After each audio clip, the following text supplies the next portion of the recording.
Okay, I am live, so welcome out there in virtual land, and let me know that you can see and hear me. That would be terrific. And we here inside here, we are a small but high consciousness crowd. So we are talking about worthiness again today, and I find that a challenging concept to continue growing into. So good morning, David. So you are the winner. So if you'd like me to do a spiritual mind treatment for you, just let me know for what, and it will get done. And Robert, you also are a winner. So we have dual winners, two winners, David and Robert. So let me know for what you would like me to treat, and I will do that work for you. You can message me or send me an email via our website, or if you know my personal email, go ahead and send it there. So, all right, and welcome Susan. Susan's there too, so you're not here. Okay. Okay. We weren't sure where you were, Susan. No, I wasn't sure where you were. All right, so let me begin with a spiritual mind treatment. Yes. So this word is being spoken for each one. And if there is anyone that you would like included, or any place on the planet, any situation, just think of that name now and know that this word includes all of them. All.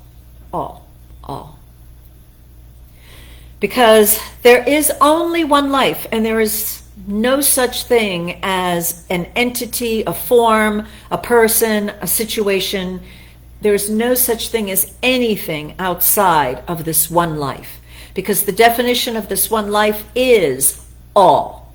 So if there's anything that anyone can think of outside of this all, realize that that circle is now drawn and includes that someone that you thought of. All is included.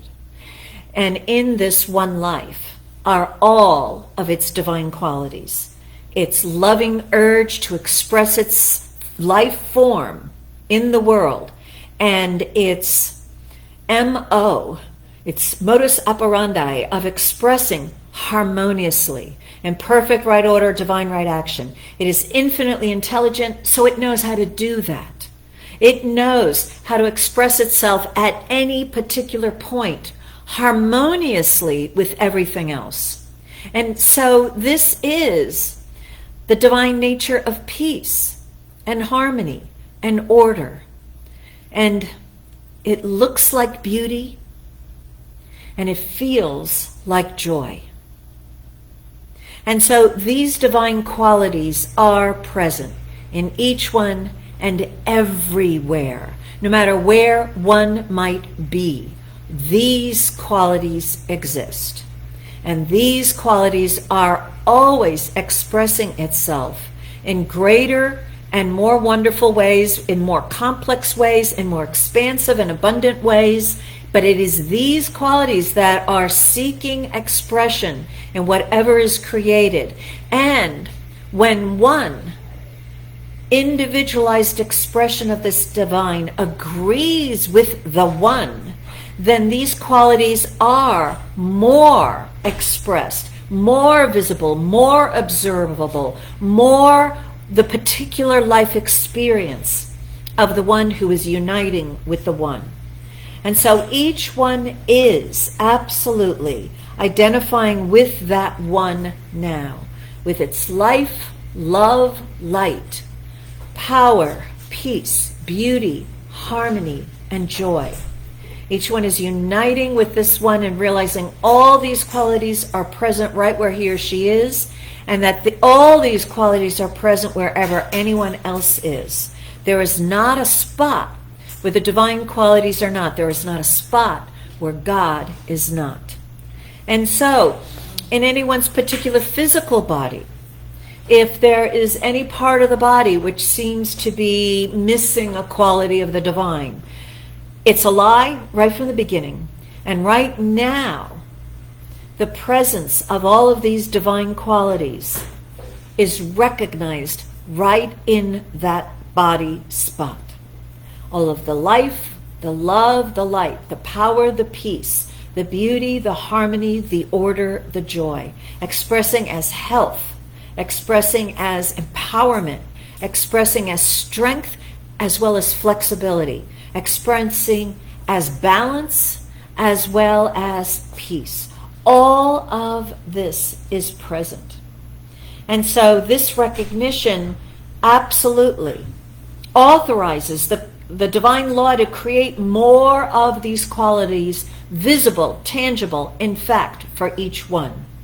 Each one is realizing that he or she is one with this one life, and that this one life is a great and glorious life. There is nothing missing. There is nothing absent. There is always infinite possibilities. There, no matter how much good or how much not good one may have be expressing right now or have expressed, the infinite potential for expressing more of its good qualities still is present. All of it.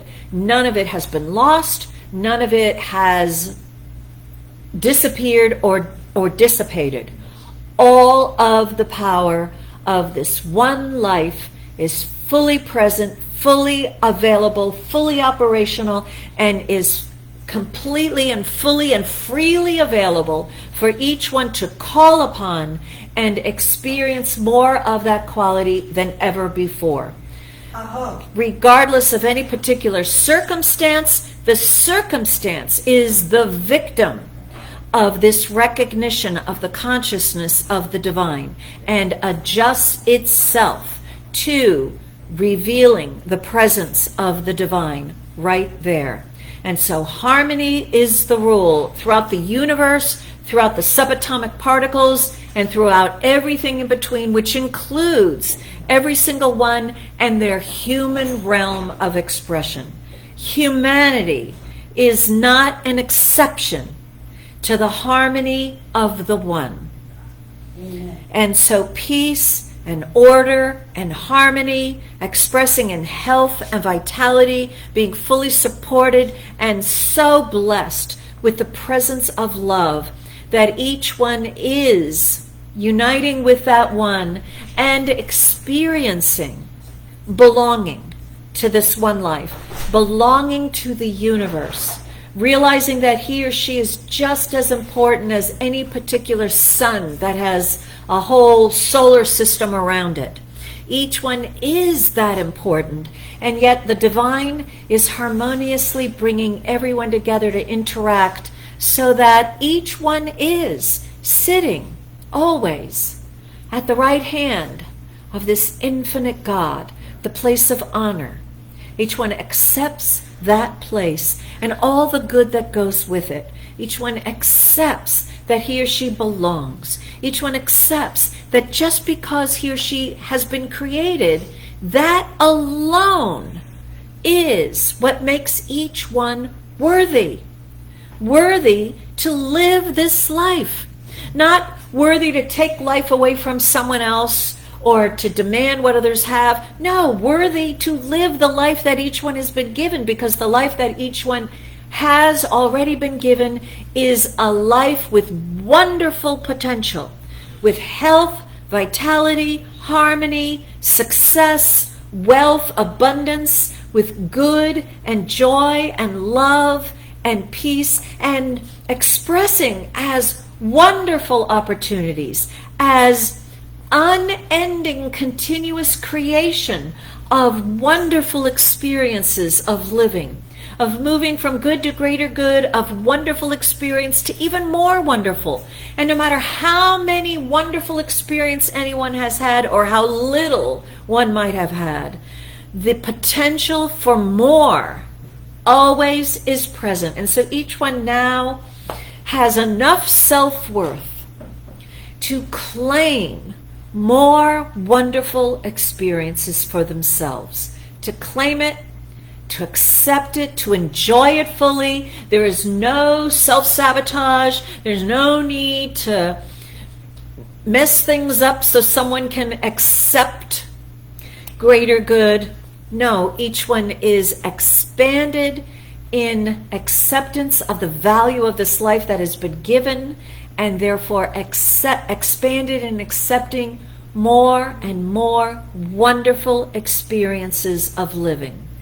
Experiences that are true to each one's true self, and experiences that within each one's own heart, he or she deems these experiences to be precious and to be a blessing, and realizing that these wonderful experiences are a special gift for them alone, and that everyone else in humanity receives their special gifts. There is no competition.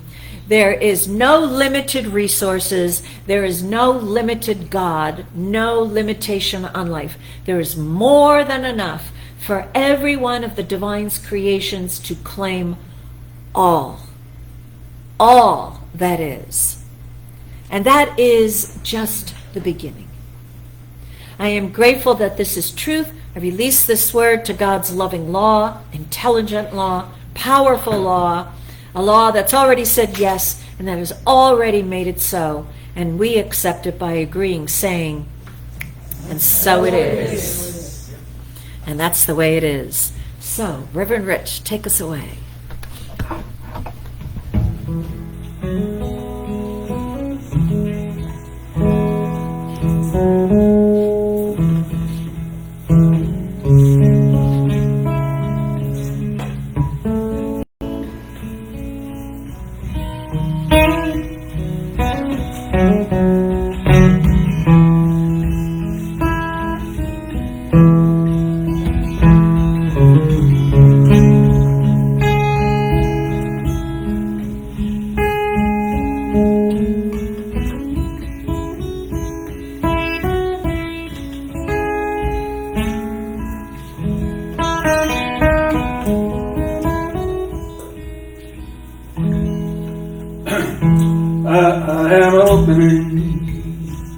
I am opening, my heart is ready to receive.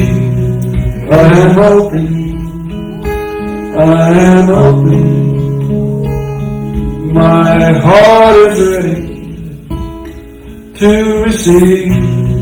I am opening, I am opening, my heart is ready to receive His prayer.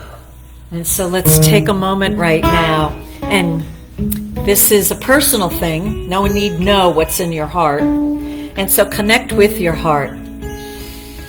And only you know what you really desire to experience, express, have, be, become. Only you know your heart's desire, because it's God's gift to you and to you alone. And so going to that heart's desire, just open to it and don't say no. If there's voices in your head to the contrary, just set them aside. Just open your heart to that desire within you and just let it be. Be open to it. And let's see what happens during this time together. And so it is. I am opening, I am opening, my heart is ready to receive. I am opening, I am opening, my heart is ready to receive.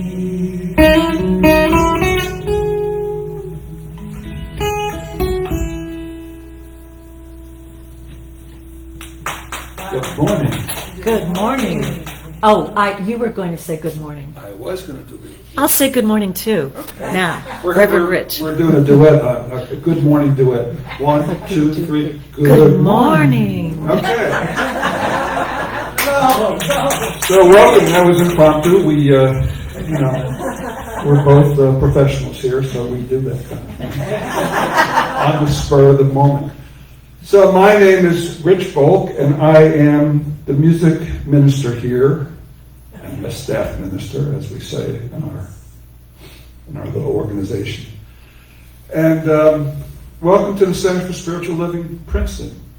We are a welcoming, loving, inclusive community, and I believe we are gathered together here to get the tools, techniques, and modes to achieve a higher consciousness of our lives so that we may live a higher way, so that we may feel worthy of being more each day, that we may move into a space of greater prosperity, vibrant health, loving relationships, and everything that makes for a wonderful life. So that's what we're doing here. That's what I'm doing here anyway. And I just figured it out. I've been doing this for almost 22 years now. The center that I started in, the Center for Spiritual Living, is known now as the Center for Spiritual Living North Jersey, just celebrated its 20 years in existence yesterday. Reverend Michelle sent me a little text about it. So here we are, and Reverend Karen, Reverend Dr. Karen Kushner is our speaker today, and Jon Heron is our practitioner extraordinaire, and we're going to have a wonderful experience today. The topic is Worthy and Worthless Stories, and it's from the Worthy Project, written by Meadow DeVor. Now, the Worthy Project is really a worthy project, because we were talking last week, and when I started my studies with Reverend Michelle way back when, Reverend Michelle was very big on practice treatments. Spiritual mind treatments are term for affirmative prayer. So we would pair off every week at class, and we would treat for each other. And I guess, I don't know, we did quite a bit of it. And what came to me back then was that at the bottom of every request treatment, it seemed to be a lack of worthiness. That people didn't feel worthy of the good things that they would like to have in their lives, including me. And if you think about what Ernest Holmes said to us, he said that when a treatment is done, there's an instant demonstration. But we can just in the next second negate that demonstration by negative thoughts, maybe thoughts of unworthiness. Mm-hmm. So if I say I want that car or that relationship or whatever, but in my heart and my soul, I want a Cadillac, but I'm a Chevy guy, or I want that loving relationship, but deep down inside I know I'm really not that kind of guy. It's going to be hard for that thing to demonstrate in the way that I want it to demonstrate. So Reverend Karen today is going to give us more insight into achieving that worthiness. Okay. Okay. All right. So I'm going to sing a song, like I do.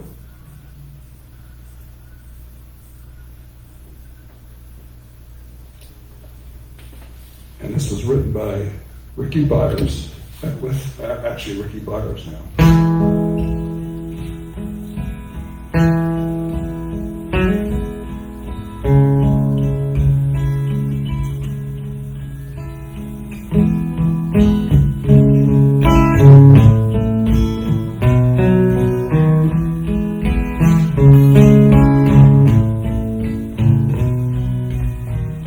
Blessed always, blessed always, for the arms of God surround us.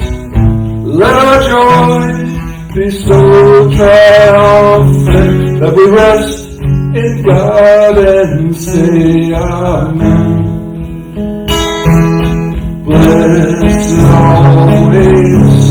Blessed always, for the arms of God surround us. Let our joy be so triumphant that we rest in God and say Amen. Here we go again. Blessed always, for the arms of God surround us. Let our joy be so triumphant that we rest in God and say Amen. that we rest in God and say amen.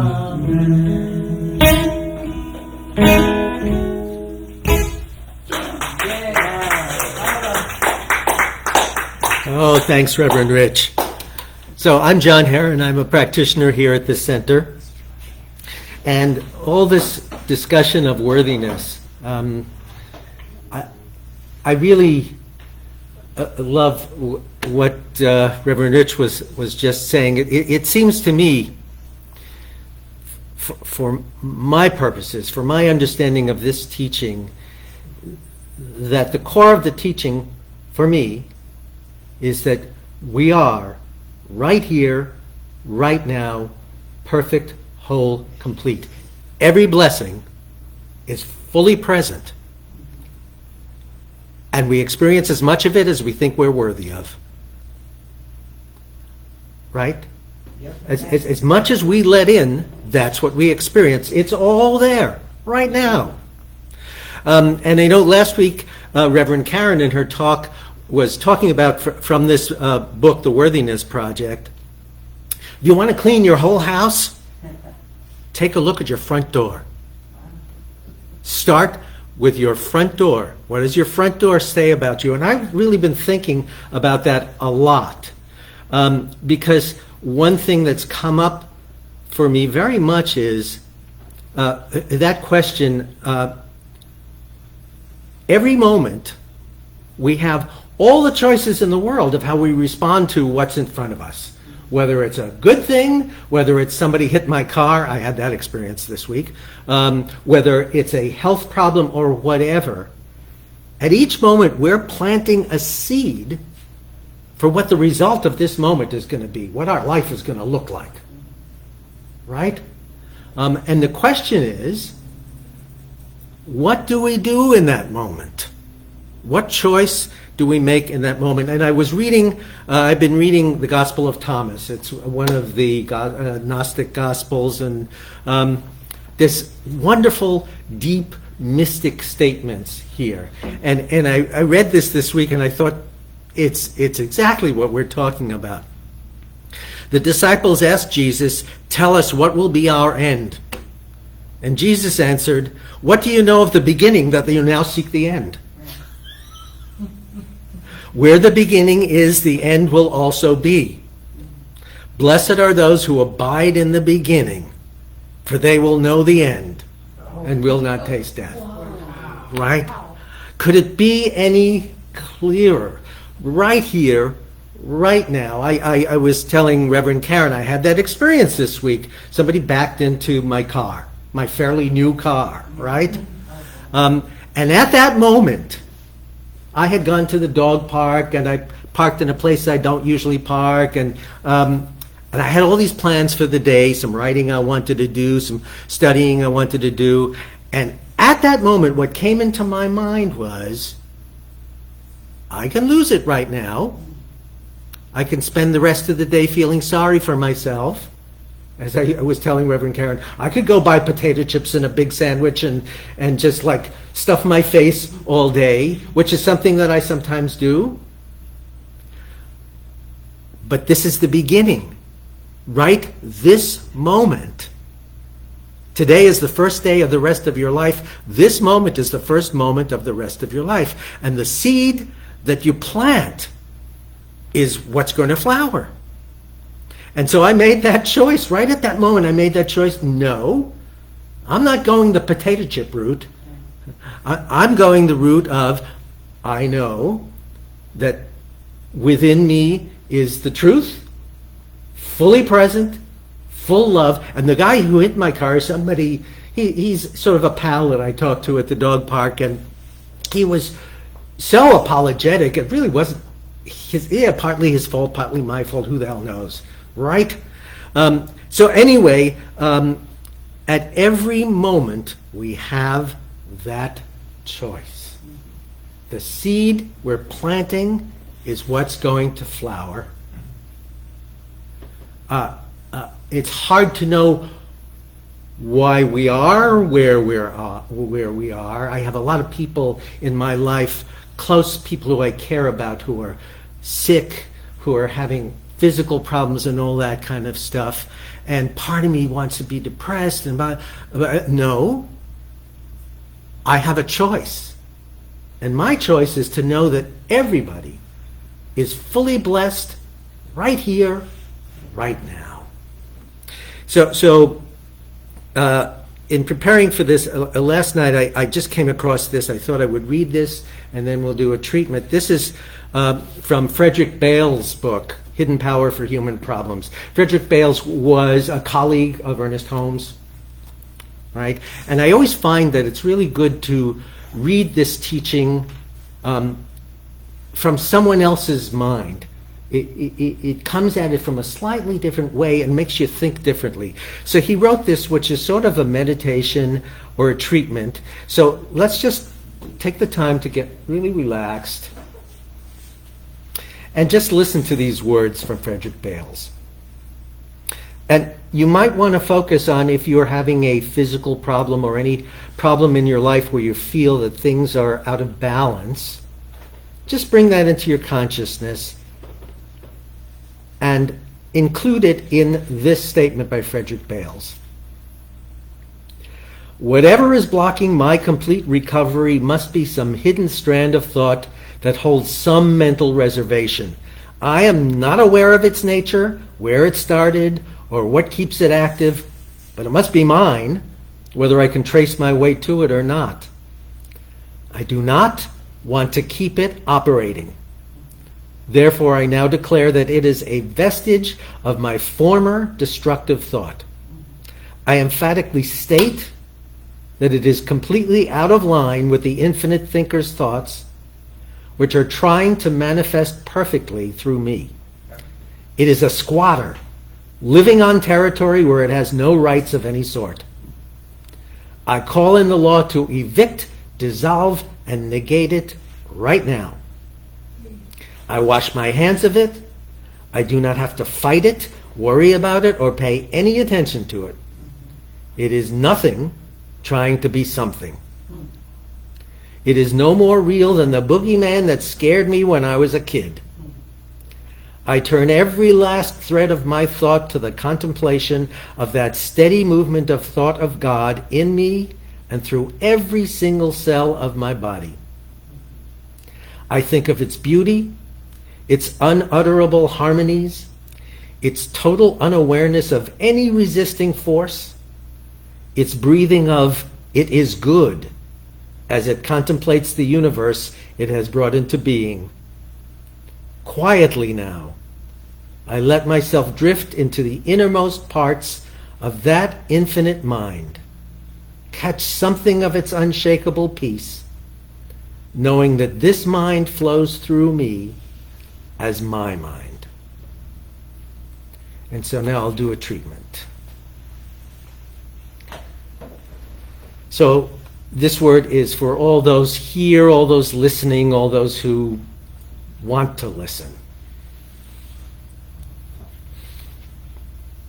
There is one infinite truth, and it is fully present right here, right now, everywhere, at all times, in all things. And that truth is the all-good, being created in every moment.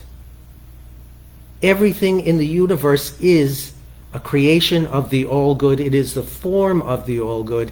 And therefore, I know that each one listening, myself, everyone here, everyone who might listen to this, is a form of the all-good, continuously being created perfectly, whole, and complete right here, right now.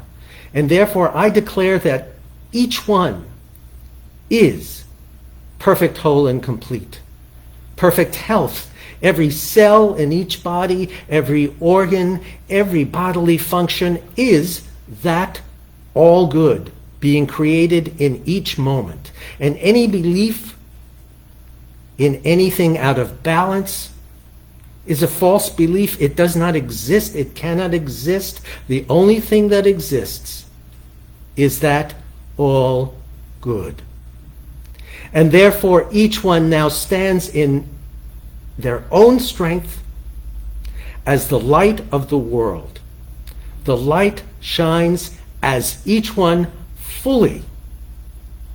And each one is knowing true harmony, true peace, true healing, if healing is what is needed. Each one stands in the center of the highest good and lets go of any belief of anything other than that. This is the truth. This is the whole truth, right here, right now, with great gratitude. I accept this truth, I release it to the law, and so it is.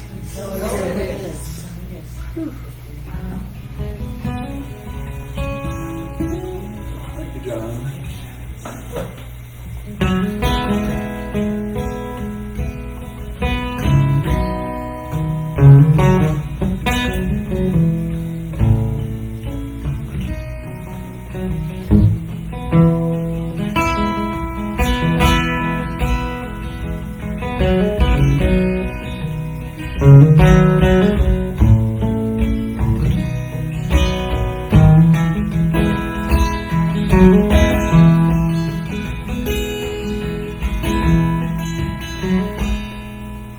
When I was a boy, tweet, Sunday when we go to church, pay attention to the priest, and he would read the holy word, and consecrate the holy bread, and everyone would kneel down.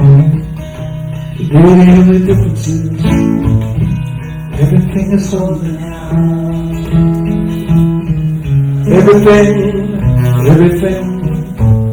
Everything is holy now. When I was in Sunday school, we would learn about the time Moses split the sea in two, and Jesus gave the water wine. And I remember feeling sad that miracles don't happen still, but now I can't keep track, because everything's a miracle.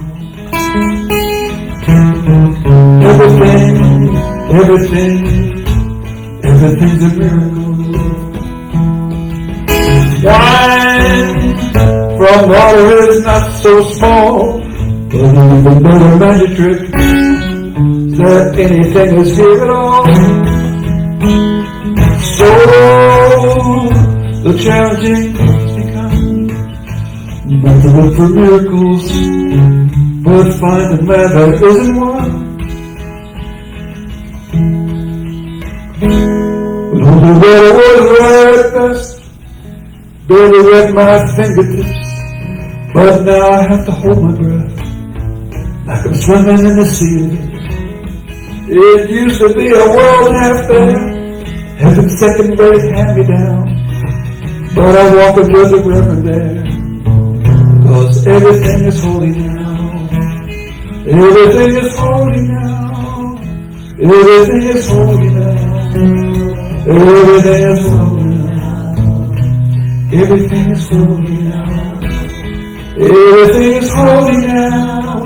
Everything is holy now.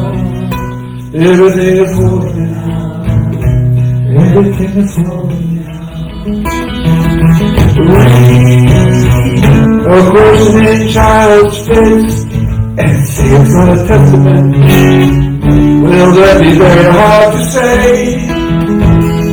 See another new morning come, and still it's not a sacrament. I tell you that it can't be done.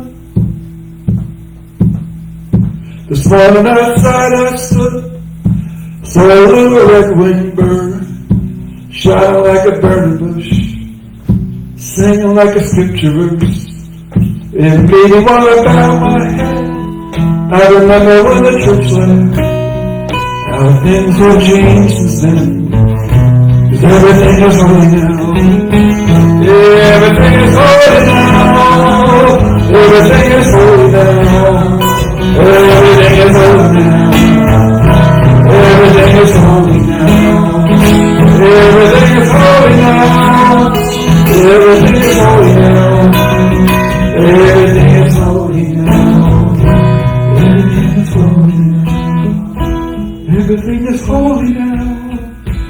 Everything is holy now. Everything is holy now. Everything is holy.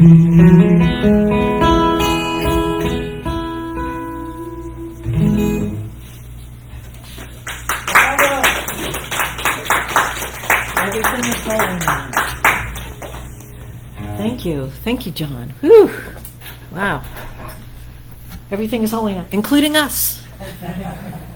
So, my worthy project. I don't know how you're all doing with this, but I'm finding it challenging.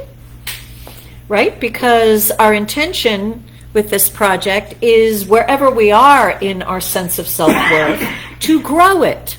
So, growing can be always challenging, because if we're doing real growing, ideally,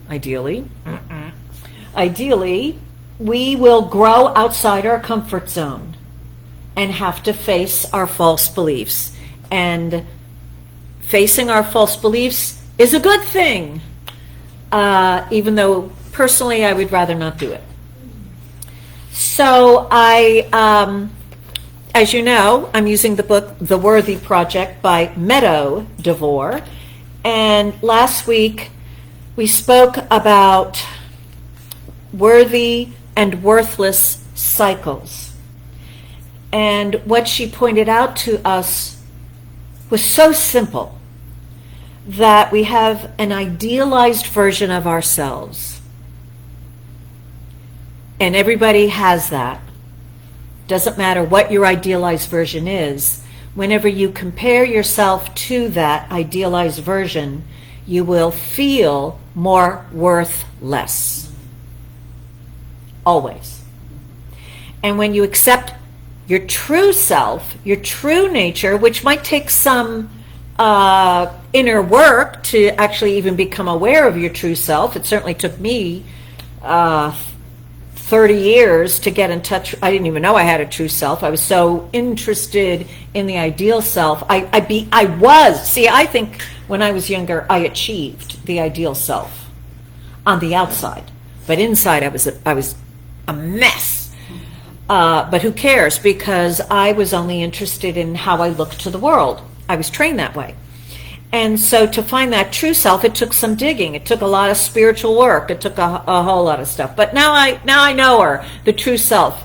So whenever we listen to, just pay attention to our true self, we will increase our self-worth. Because the self and self-worthiness is the true self, not the idealized self. So I should be a better mother. I should be more successful. I should have more likes on my posts. I should, whatever that is, I should be more fit. I should lose some weight. I should be friendlier, whatever. Wherever that is, wherever you're hearing that voice in you, realize you are hearing the voice of that part of us that's comparing ourselves to an idealized self, which we've just made up. But see, our true selves, we don't make up. It's who we are. So the idealized perfect self is a made up fantasy, and we will never achieve it. And there are people like me who have achieved it, some big time people who have achieved it, and they're wondering, why am I so empty inside? Your emptiness is because your true self is not there. It's not present. It has no voice. The feeling of self-fulfillment, being fulfilled inside, comes from a recognition of the true self. It's the true self that has to fill us up. And so if you've been rejecting your true self in favor of this idealized self, yeah, you're going to feel empty inside, and you're going to be, miserable and feeling worthless, but looking good maybe, looking really good. So as you looked at your front door, maybe you're one of the people who had a really great front door. But is it the true you, or was it your idealized you?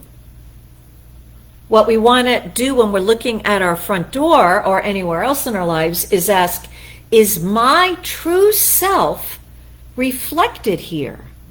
Is that true self represented?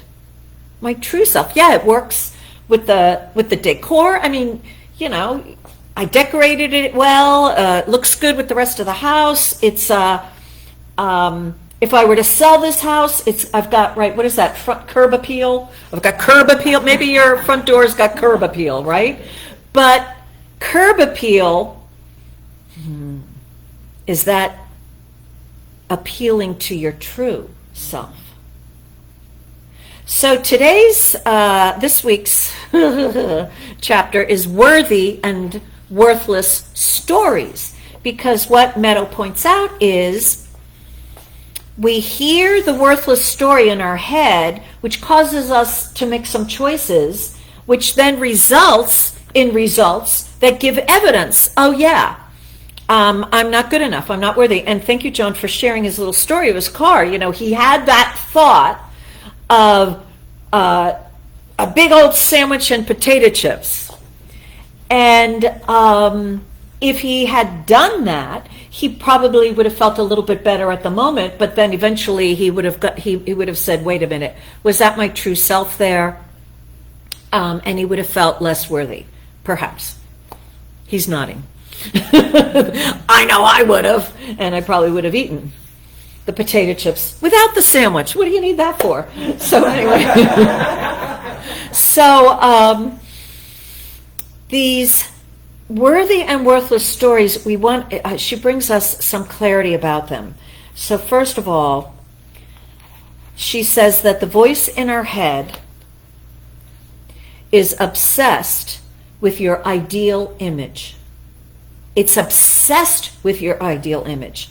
She's calling it a voice, but it's that part of you that has those worthless stories going.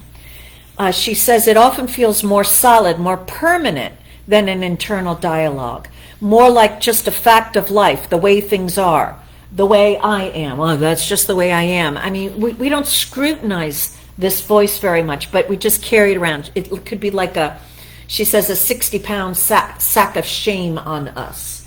It's just there. And what she points out to us is that this worthless voice in our head is developed out of a part of our brain she's calling the amygdala. Everybody's nodding. Which was built into us as a safe protecting device. There's a wild animal running at you, you feel fear, you run. But what she points out to us is that this activity of our brain, first of all, it bypasses our conscious thought, and second of all, it's triggered to react in the same amount of fear about anything. So she says, let's see if I can find it. She says, the problem is, okay, when you understand the nature of this voice and its intentions, which is to help you, like your car skidding, whatever, skid alert, pay attention, da-da-da-da. Its purpose is to get us to pay attention and eliminate the threat. And she says that the problem is that this voice in your head yells loudly no matter what the threat is. Whether the house is on fire or your jeans aren't fitting right. It yells equally loud. Have you noticed that? She says to the mind voice, this part of the mind, they're both dangerous. They're perceived as threats.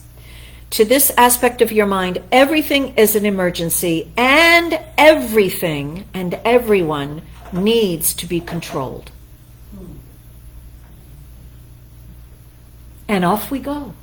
We see the whole world scared of everything, right? Control, control, control. They got to do this. Blah, blah, blah, blah. Let's have more laws. Let's have less laws. Blah, blah, blah, blah, blah, blah, blah.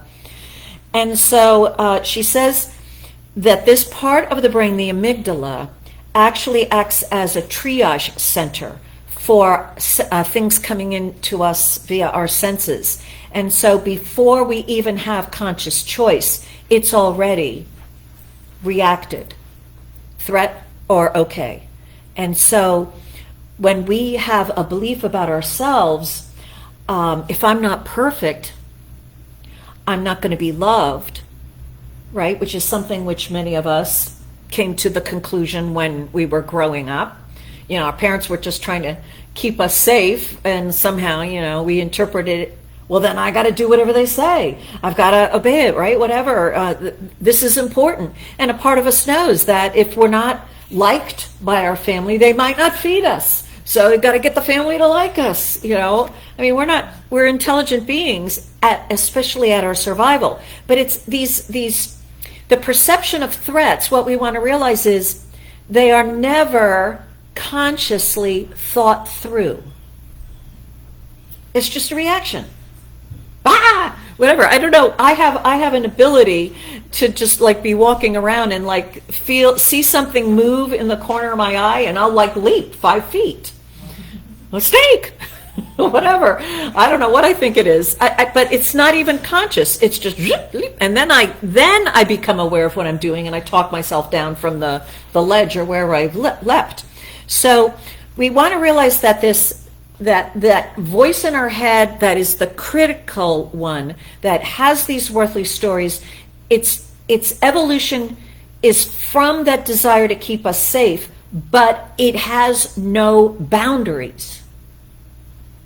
And wherever we have a belief that I am only safe if I am perfect, or I am only accepted if I'm a good public speaker, or it's important to me, my value is if everyone likes me. If any of those beliefs are in us, and we can figure them out, which is one of the things we're doing in the Worthy Project, we got to realize that this triage center, the amygdala, is just going off on us. And we're overreacting to things that really are not a threat. But they feel like the threat. They feel just as strong. And so this is where our worthless stories come from. And so she wants us to point out that it's difficult when that part of our brain is triggered to have a clear thought. And it's nearly impossible to not react. But as we grow in awareness, and as we grow in listening to our true voice, the voice from our true self, we become more and more able to discriminate and to listen to that true voice. And in doing so, we feel more and more worthy. So these worthless stories, what she points out to us is they've got to get controlled. Not our true self, but this voice that's overreacting to everything that it imagines is a threat. I mean, there's a wonderful comic who did this little routine of the way that it used to be when you heard your doorbell ring.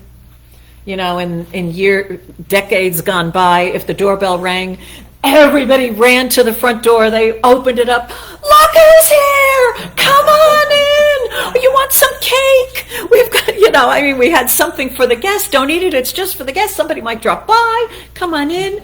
And nowadays, if the doorbell rings, everybody's like, well, be quiet. Somebody go see who's there. Somebody look out the window, see who's at the door. Whatever. I'm like that. I mean, in fact, my doorbell doesn't work. And I'm thinking that's a good thing. Because I don't care who's knocking on that door. No reason for me to answer it. I remember the first time I said this, I might have said this 10, 20 years ago or something, that I just don't answer my front door. And somebody was aghast. How can you not answer your front door? You have to answer your front door. And I'm like, no, you don't. What do you mean you're not? You have to. I'm like, no, I don't. I don't answer my front door. What's that? Usually it's done when I'm trying to bring you some more stuff. Well, but actually, very few people knock on my door. Actually, I did answer. See, I'm growing in self-worth. And my amygdala did not see the knock on my front door about a week ago as a threat. And I opened it. And it was my little neighbor girl selling Girl Scout chocolate bars.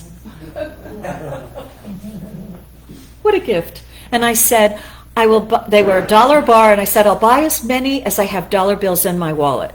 She's like, okay, went to my wallet. I thought I had 2. I had 6. Anyway, they're going away as gifts.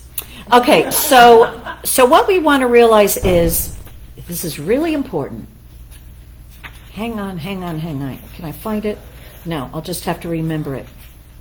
No, it's really important.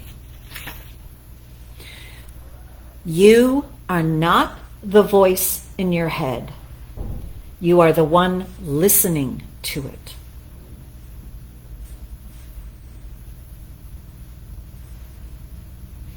So right there we get some distance. That yappity critical voice, as well as the true inner voice. I am the one listening and choosing. I'm listening. So she recommends that what we need to do is become aware of our worthless stories and nip them in the bud. That we gain our self-worth by claiming more of our true self, and not by thinking that we're awesome. Right? One of the errors that we tend to make when we're not in connection with the true voice is we think that the opposite of the worthless story is the worthy story. And the important thing to realize is it's not. So if I think I'm lousy and I'm worthless and switching, no, I'm awesome, I'm really great, that's not your true self talking.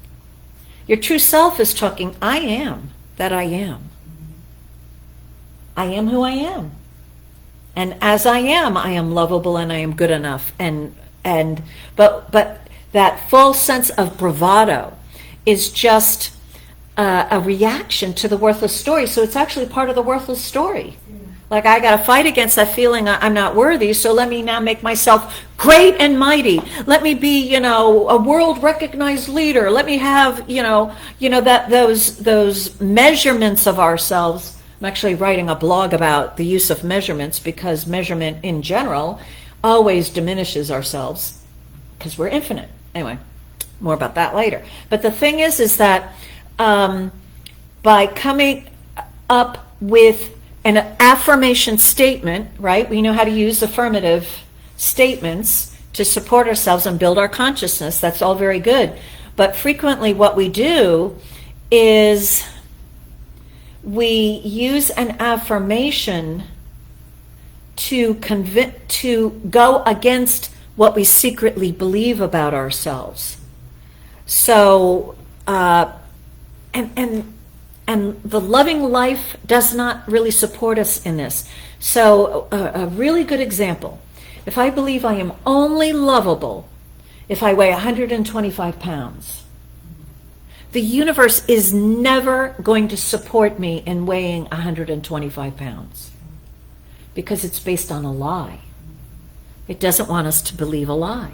Now, there's nothing wrong with weighing 125 pounds, and it may be a wonderful and worthy expression of yourself, but the belief that you're only loved if you weigh 125 pounds, the belief that your lovabilitiness is connected to what your face looks like, or what your bank account looks like, or what your outer expression looks like, that belief that you're only lovable if you've got a perfect home, if you've got a great job, if you've got a certain amount of money, if you achieve certain things in your life.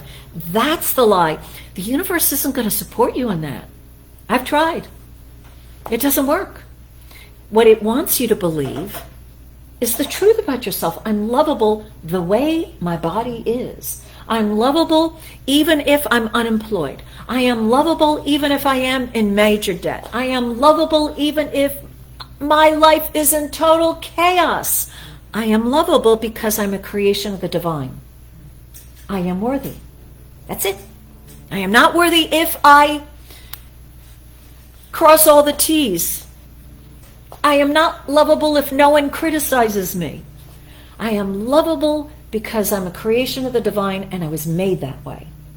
We just want to accept it. That's what self-worth is. We accept the way God made us. This is the way I am. I've got all the goodies that the divine has given me. That's it. I don't need to come up with an idealized self because being that idealized self isn't going to benefit me in any way. Right? How many of us believe if I just do this, if I just do that, if I just have this, if my relatives love me, if my cat treated me better, how many of us really, you want to know your self-worth, right? Get a creature, a dog for self-worth and a cat for self-worthless. There you go. You're all set.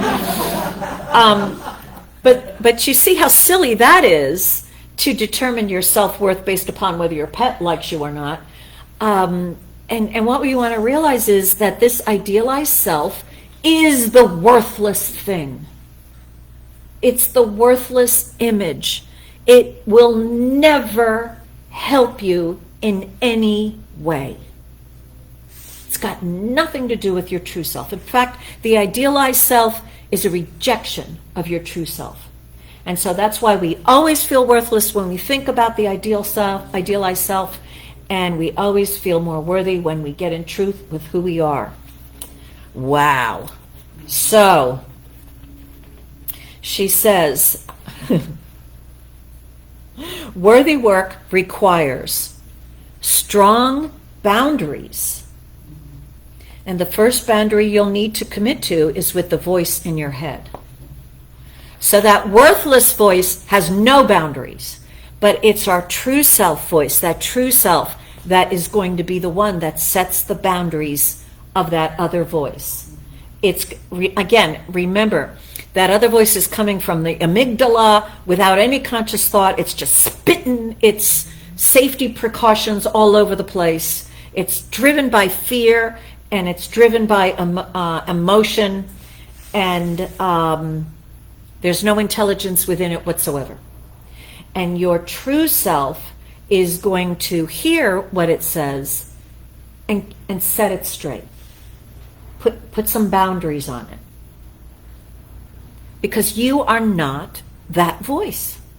You're the one listening to it. And so the one listening to that voice has got to put the boundaries on that voice. And so, first of all, we want to be aware of it. She says, anytime you notice a worthless voice commenting on a part of your life, I want you to stop what you're doing and get to work. She says, first of all, depersonalize it. So anytime you realize, okay, that's that amygdala calling, right there, I've depersonalized it. She gives us an example. Buying a bathing suit. All right? And this one hit home with me. I mean, she had all these other examples, but this one was real because I'm going on a cruise in a couple of weeks. I need a new bathing suit because all my other bathing suits, which I thought, oh, look really good on me, kind of falling apart. Like the material is just kind of like deteriorating. So I guess it's time for a new suit. So I bought one online. And I bought one in a larger size thinking, okay, that should cover it. And, it was, form-fitting, that idealized self, whatever, and, it's black. And I got it. And it fit. It fit. Okay, challenge number one. It fit. I put it on. I'm like, whoa! I look awesome. This is the idealized self talking. How do I know? Because I turned around and I looked at my back and I was like, ew! Ew! What's that? And it kind of it squeezed all my body in really nicely, but I guess it had to shove everything it squeezed out into my back. So there's this really good-looking body all around, and I got great legs because of the rowing and the ballet, so we don't have to do that. But all that doesn't belong to me, in my opinion, all kind of got moved all the way up into my back, and there's this, it's like I've got a backpack on or something. All this there. So I wasn't feeling good about myself. Now, reading this book, and she mentioned buying a bathing suit. I'm like, oh, damn, because it's actually in its package on my coffee table with the thought, should I send it back and get an even larger size that doesn't like shove everything up and kind of shoves more in or something? I don't know. And I didn't know what to do, so it's just been sitting there. Every time I sit down in my living room, I see it, and I feel worthless. Because there's an idealized image of myself that the back of me is not fitting. And in my thoughts, I'm imagining all the people behind me. I don't even know who they are. They're behind me, and they're looking at this massive explosion of fat. And they're having thoughts about it. Now, I'm not even on the cruise, and I'm having these thoughts.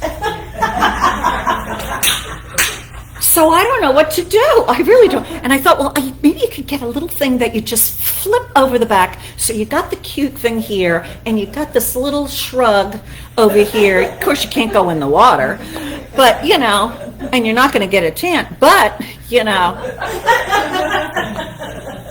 you'll look good to all the people behind me who I don't even know who they are. So all of this is evidence. I've got an idealized version of myself, heavily active. And I will tell you, I can't get over this.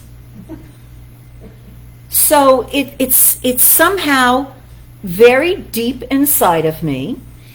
And I thought I've done a lot of self-growth, but apparently I cannot handle the bathing suit test. And she used it as an example, and she said, now the way to get out of this worthless story cycle is to quickly reduce the power of the worthless voice by redirecting your attention to the worthy voice, and ask yourself to state one true thing, the truest thing you know. And that's not easy to do.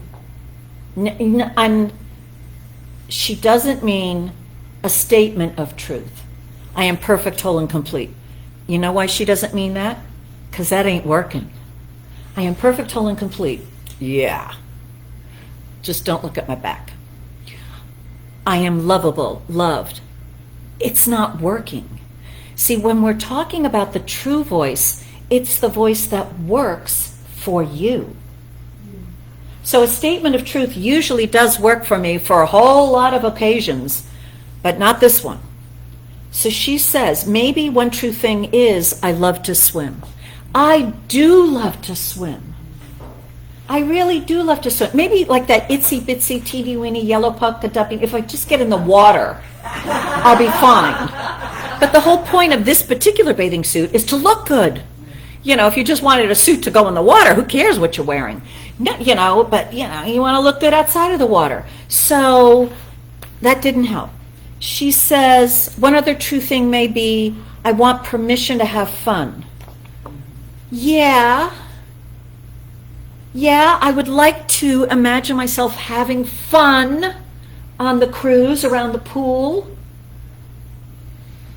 But I'm going to know what's behind me. I'm going to know. So that doesn't work. And she said another true thing may be, it's okay that this is difficult. Yeah, it's okay, Karen, that this is difficult, but it's not good enough. I'm still having a problem. And so then she says another one. I am deeply identified with what my body looks like. That's it. I am. And I love myself the way I am. I am deeply identified with how my body looks. I'm surprised at how identified I am. I'm surprised that that is still there, but that's where I'm at. I relax. It's okay. Maybe I'll never wear the bathing suit. It's okay. Maybe I will wear it with a shrug. I don't have to worry about all that, what I might do. Maybe I'll bring one of my old bathing suits and hopefully it'll stay together. Even if it fell off my body, it wouldn't have that explosion of fat sticking up out of my back, so that's got to be better. And I'm sure people would be distracted and not noticing things like that. But I am deeply identified with how my body looks to other people. It's something where I am in my involvement, and I feel, oh well, I actually feel okay about the fact that I'm deeply identified with how my body looks. Oh well, and I'm telling you the story, believe me. I could not have told you this story until I accepted that. Because to let you know about the fat up on the back, what is wrong with me? You're all going to be looking at my back now. I know you are. Somebody wants me to turn around. My mama didn't raise no fool.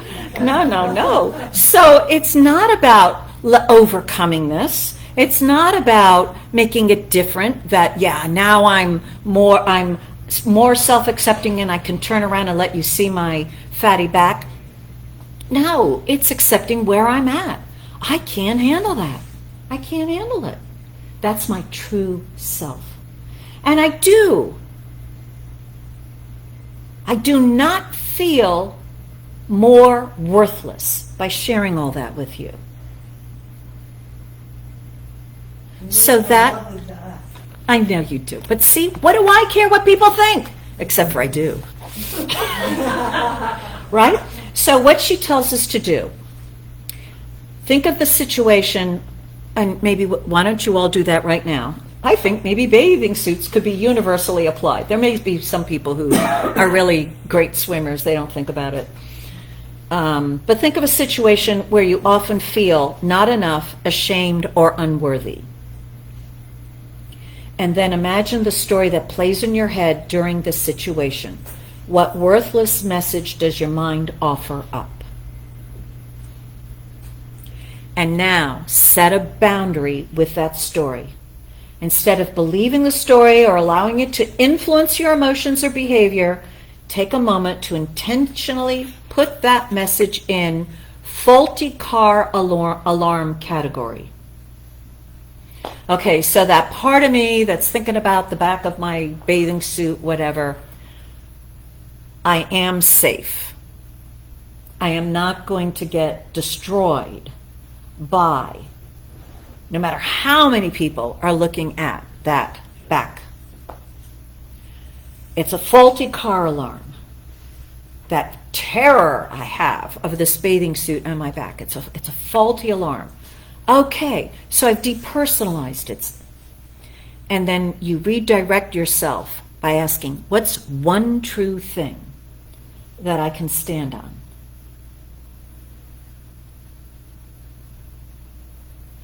And then journal your findings.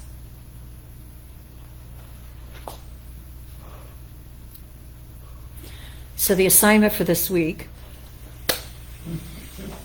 it's her assignment, not mine, I swear to God. I want you to take a full-length picture of yourself as it is right now. And don't wait for the day that you look cute or, no, just whatever. Take a picture exactly how you look on a typical day, and then look at it the way you looked at your front door. Is that my true self showing? Realize as you're looking at this picture, your idealized self, your amygdala is going to be warning, warning, warning all over the place. This is why I know I will not do this practice. I will not do this exercise. I can't handle it. I don't know, maybe I can. I'm not done with my front door. How am I going to do my body? But, and it's a weird thing because I have done that exercise of looking at myself in the mirror and saying, I love you, I love you. I've grown so much that I can look at myself in the mirror, fully nude, and say, wow, I love you, you're cute, but just, and I can look at myself in the bathing suit, because see, when you're in a bathing suit, you really can't look at your back. So what do I care what's back there? Except for I do. So she says, with all these projects, right? Her warning before you begin any of these practices is, let me read it. She says it again for this one. Very important. Under no circumstances are you allowed to do this exercise with the intention of self-shaming, adding to your to-do list, or causing yourself overwhelming shame spirals or anxiety. That's why I can't do it. I know I'd be overwhelming shame spiral or anxiety. Maybe after the cruise. This exercise is only to be done with compassion and love. So your front door exercise and this one of taking a picture of yourself, your true self knows if you're ready. So don't push it if you're not. Again, it's honoring your idealized self is, oh yeah, I'm ready.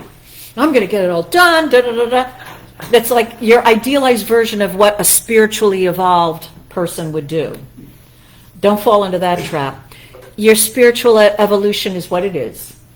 It's good enough. Right? And as we teach spiritual mind treatment, right, from the very beginning, right, we say, you're good enough. Just start it, just do it. Start from where you are. Start from where you are, even if you don't know anything. Our 3-step treatment. God is, I am, therefore it is. That's it. So, let's become, regardless of whether you do the front door and the photo of yourself, let's continue to become aware of that voice in our head, and now we're aware it's trying to protect us. It's perceiving something as an unsafe situation. It's seeing danger. And it's a faulty car alarm going off in our head. So we want to become aware of that faulty car alarm, beep, beep, beep, beep, blaring noise, and realize I am not that voice. I am the one who is aware of the voice, who is listening to the voice. And then let's be able, start being able to examine that voice to see what it is. And then whatever you discover about yourself, like me, right? If you realize, well, I'm just a pile of putty, then be proud. Or own it. Own. I'm a mess. Whatever that is, wherever you're at. And realize you're not going to stay there. I know in owning where I'm at right now, I'm not going to stay there. But I'm beginning the journey of leaving there. Right? Right? How many of you use GPS now? I use it for anything. Let me go to the grocery store. I'll put on the GPS. The fastest way to the grocery store. I don't know. You got to know where you are. So know where your true self is the start of growing and expressing more of that true self. When we're trying to go to the ideal self, right, and we don't even know where we are, the GPS doesn't work, right? Right. All right, enough said there to give us a nightmare. So let's move forward. Reverend Rich, sing us a song to ease the anxiety of what we may be thinking right now.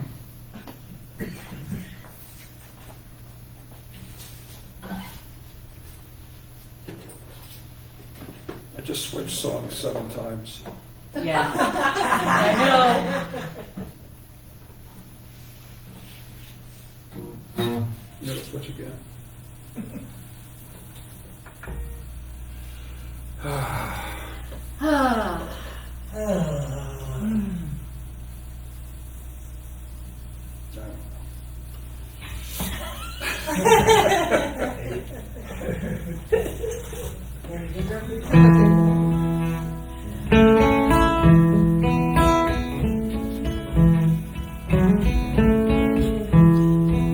So So if we're perfect, just the way we are, and everywhere we are, is holy ground, right? Yeah.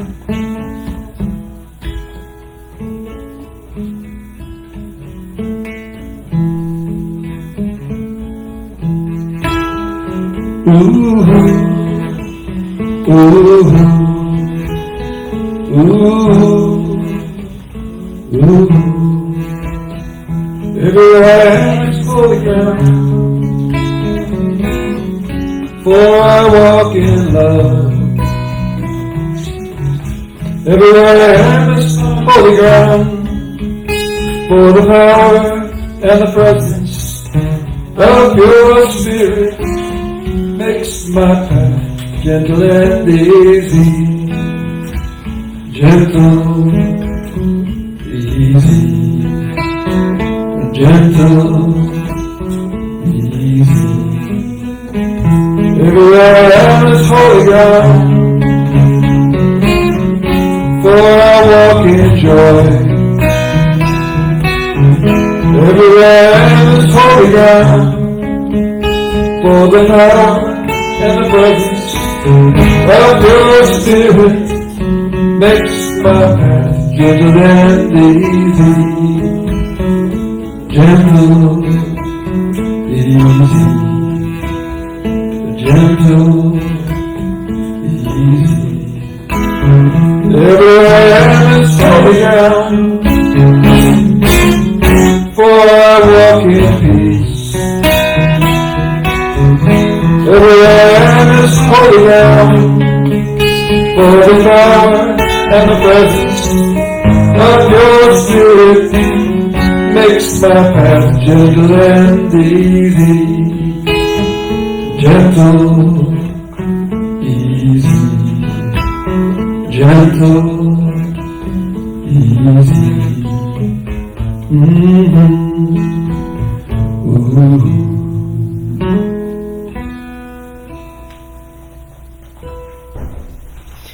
All right, so let me do a spiritual mind treatment for our good, because spiritual practice always saves the day.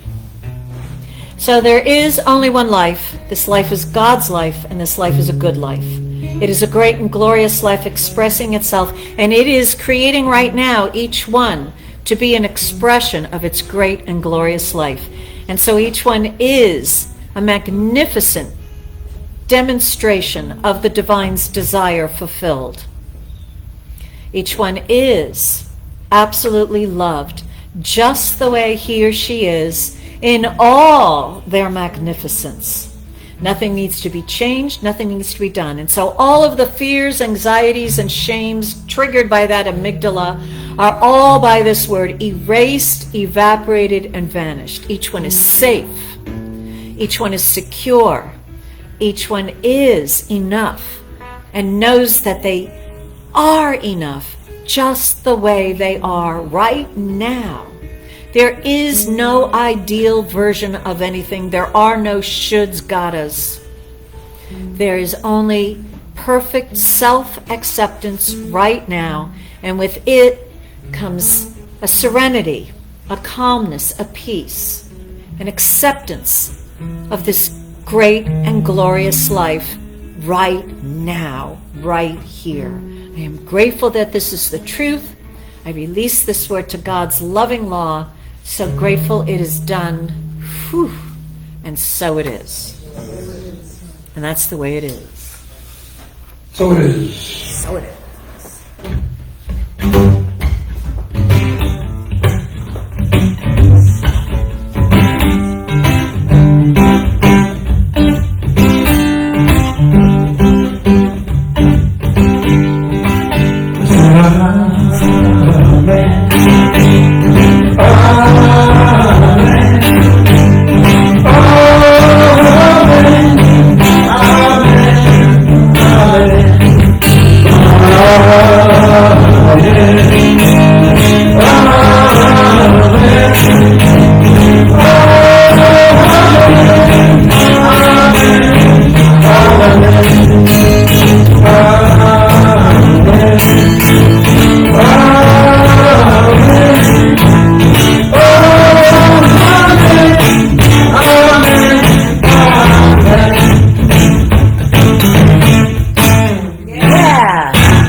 the way it is. All right, so welcome everybody and have a great week.